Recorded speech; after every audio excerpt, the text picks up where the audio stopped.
Tumakuru BJP ticket Somanna ಅವರಿಗೆ ಏನಾದರೂ fix ಆಗ್ಬಿಟ್ಟಿದ್ಯಾ ಅನ್ನುವಂತ ಪ್ರಶ್ನೆ ಎದ್ಬಿಟ್ಟಿದೆ. ಯಾಕಂದ್ರೆ ಒಂದ್ ಕಡೆ ದೇವೇಗೌಡರು HD ಕುಮಾರಸ್ವಾಮಿ ಅವರನ್ನ ಭೇಟಿ ಮಾಡ್ಕೊಂಡು ಬಂದ ಬಳಿಕ ತುಮಕೂರಿನಲ್ಲಿ ಸೋಮಣ್ಣ ಆಕ್ಟಿವ್ ಆಗಿದ್ದಾರಂತೆ. ಜಿಲ್ಲೆಯ ನಾಯಕರನ್ನ ಭೇಟಿ ಮಾಡ್ತಾ ಇದ್ದಾರೆ ಸೋಮಣ್ಣ. ಲಿಂಗಾಯತ ಸಮುದಾಯದವರು, ಗೊಲ್ಲ, ಒಕ್ಕಲಿಗ ಸಮುದಾಯದ ನಾಯಕರನ್ನ ಭೇಟಿ ಮಾಡ್ತಾ ಇದ್ದಾರೆ. ಮನೆಗಳಿಗೆ ಭೇಟಿಯನ್ನು ನೀಡಿ ಮಾತುಕತೆಯನ್ನ ಮಾಡ್ತಾ ಇದ್ದಾರೆ ಸೋಮಣ್ಣ. ಮದುವೆ ಸೇರಿ ಖಾಸಗಿ ಕಾರ್ಯಕ್ರಮಗಳಲ್ಲೂ ಕೂಡ ಸೋಮಣ್ಣ ಭಾಗಿಯಾಗಿದ್ದಾರೆ. ಇನ್ನ ನೊಣವಿಕೆರೆ ಕಾಡು ಸಿದ್ದೇಶ್ವರ ಮಠಕ್ಕೂ ಕೂಡ ಸೋಮಣ್ಣ ಭೇಟಿಯನ್ನ ಕೊಟ್ಟಿದ್ರು. ಸೋಮಣ್ಣಗೆ ತುಮಕೂರಿನ ಸಂಸದ GS ಬಸವರಾಜು ಸಾಥ್ ಕೊಟ್ಟಿದ್ರು.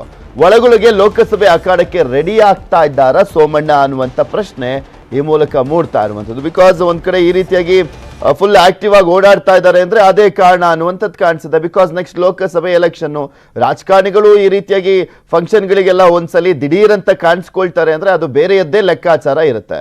ಇದ್ರ ಬಗ್ಗೆ ಇನ್ನಷ್ಟು ಮಾಹಿತಿಯನ್ನು ಕೊಡ್ತಾ ಹೋಗ್ತಾರೆ ನಮ್ಮ ಪ್ರತಿನಿಧಿ ವಿಠಲ್ ನಮ್ಮ ಜೊತೆ ಸಂಪರ್ಕದಲ್ಲಿ ಜಾಯ್ನ್ ಆಗ್ತಾ ಇದ್ದಾರೆ. ವಿಠಲ್, ಒಂದ್ ಕಡೆ GS ಬಸವರಾಜು ಅವರು ಆ ಚುನಾವಣಾ ನಿವೃತ್ತಿಯನ್ನ ಘೋಷಣೆ ಮಾಡಿ ಸೋಮಣ್ಣ ಬಂದ್ರೆ ಒಳ್ಳೇದು ಅಂತ ಹೇಳ್ತಾ ಇದ್ರು.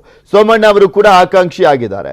ಇನ್ನೂ ಒಂದ್ ಕಡೆ ಕುಮಾರಸ್ವಾಮಿ ಅವ್ರನ್ನ ಭೇಟಿಯಾಗಿ ಬಂದ ಬಳಿಕ ಅಲ್ಲಿ ಫುಲ್ ಆಕ್ಟಿವ್ ಆಗಿರುವಂತದ್ದು. ಯಾವ ರೀತಿಯಾಗಿದೆ ರಾಜಕೀಯ ಚಿತ್ರಣ?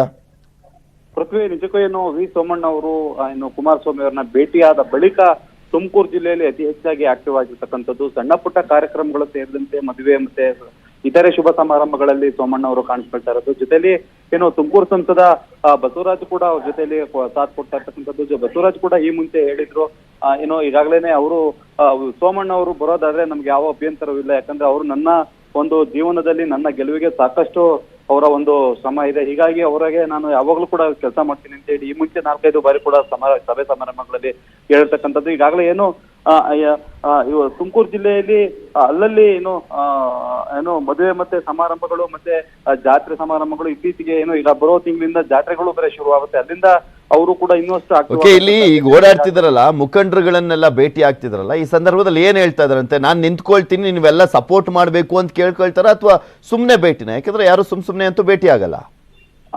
ಪೃಥ್ವಿ, ಕೆಲವು ಮುಖಂಡರುಗಳು ನಮಗೆ ಆಫ್ ದಿ ರೆಕಾರ್ಡ್ ಹೇಳುವಂತ ಸಂದರ್ಭದಲ್ಲಿ ಈಗಾಗಲೇ ಅವರು ಕೂಡ ಹೇಳ್ತಾರೆ, ನಾನು ಈ ಬಾರಿ ತುಮಕೂರು ಜಿಲ್ಲೆಗೆ ಬರ್ತಾ ಇದ್ದೀನಿ, ಈ ಬಾರಿ ತುಮಕೂರು ಜಿಲ್ಲೆಯಿಂದನೇ ಕೂಡ ಒಂದು ಮೈತ್ರಿ ಅಭ್ಯರ್ಥಿಯಾಗಿ ನಾನು ಕಣಕ್ಕೆ ಇಳ್ತಾ ಇದ್ದೀನಿ. ಈ ಒಂದು ವೇಳೆಯಲ್ಲಿ ನೀವೆಲ್ಲರೂ ಕೂಡ ನನಗೆ ಸಪೋರ್ಟ್ ಮಾಡ್ಬೇಕು ಅಂತ ಹೇಳಿ ಮಧುಗಿರಿ ಮತ್ತೆ ಏನು ಕೊರಟಗೆರೆ, ಗುಬ್ಬಿ ತಾಲೂಕಿನ ಹಲವು ಬಿಜೆಪಿ ಮುಖಂಡರಲ್ಲಿ ಮಾತಾಡ್ತಕ್ಕಂಥದ್ದು. ಈಗಾಗಲೇ ತಿಪ್ಟೂರು ತಾಲೂಕಿನ ನೊಣವಿಕೆರೆ ಕಾಡು ಸಿದ್ದೇಶ್ವರ ಮಠದಲ್ಲೂ ಕೂಡ ಅವರು ಭೇಟಿ ಕೊಟ್ಟು ಅಲ್ಲೂ ಕೂಡ ಒಂದು ಮುಖಂಡರ ಜೊತೆಗೆ ಸಭೆ ಮಾಡಿ ಮತ್ತೆ ಚರ್ಚೆ ಮಾಡ್ತಕ್ಕಂಥದ್ದು. ಪೃಥ್ವಿ, ಓಕೆ, ಧನ್ಯವಾದ ವಿಠಲ್ ನಿಮ್ಮೆಲ್ಲ ಮಾಹಿತಿಗಾಗಿ.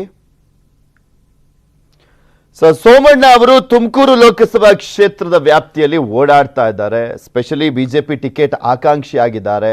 ಅವರಿಗೆ ಗ್ಯಾರಂಟಿ ಸಿಕ್ಕಿದೆಯೋ ಬಿಟ್ಟಿದೆಯೋ, ಆದರೆ ನಾನು ಕೂಡ ಆಕಾಂಕ್ಷಿ ಅನ್ನುವಂಥದ್ದನ್ನ ತೋರಿಸ್ತಾ ಇದ್ದಾರೆ ಸೋಮಣ್ಣ ಅವರು. ಕಳೆದ ಬಾರಿ 2 ಕ್ಷೇತ್ರದಲ್ಲಿ ನಿಂತು ಸೋಲನ್ನ ಕಂಡಿದ್ರು, ಚಾಮರಾಜನಗರ ಮತ್ತು ವರ್ಣದಲ್ಲಿ. ಈ ಬಾರಿ ಲೋಕಸಭೆಗೋಸ್ಕರ ಓಡಾಡ್ತಾ ಇದ್ದಾರೆ. ಲೋಕಸಭೆ ಟಿಕೆಟ್ ತುಮಕೂರಿಂದ ಸಿಕ್ಕಿದ್ರೆ ಗೆಲ್ಲಕ್ಕೂ ಈಸಿ ಅನ್ನುವಂಥದ್ದು ಸೋಮಣ್ಣ ಅವರ ಲೆಕ್ಕಾಚಾರ. ಅದರಲ್ಲೂ ಸ್ಪೆಷಲಿ ಒಕ್ಕಲಿಗ ಮತ್ತು ಲಿಂಗಾಯತ ಸಮುದಾಯದ ಪ್ರಾಬಲ್ಯ ಇರುವಂಥದ್ದು ತುಮಕೂರು ಲೋಕಸಭಾ ಕ್ಷೇತ್ರದ ವ್ಯಾಪ್ತಿಯಲ್ಲಿ. ಈ ಸಂದರ್ಭದಲ್ಲಿ ಈಗ ಆಲ್ರೆಡಿ JDS ಜೊತೆ ಮೈತ್ರಿ ಆಗಿರುವಂಥದ್ದು. ಸೊ JDS ಸಹಜವಾಗಿ ಈ ಒಂದು ಕ್ಷೇತ್ರವನ್ನು ನಮಗೆ ಬಿಟ್ಕೊಡುತ್ತೆ. ಅಕಸ್ಮಾತ್ ಬಿಟ್ಕೊಟ್ಟಂತ ಸಂದರ್ಭದಲ್ಲಿ ಲಿಂಗಾಯತ ಒಕ್ಕಲಿಗ ಮತಗಳಿಂದ ನಾನು ಗೆಲ್ಲಬಹುದು ಅನ್ನುವಂಥ ಲೆಕ್ಕಾಚಾರವನ್ನ ಹಾಕೊಂಡಿದ್ದಾರೆ ಸೋಮಣ್ಣ.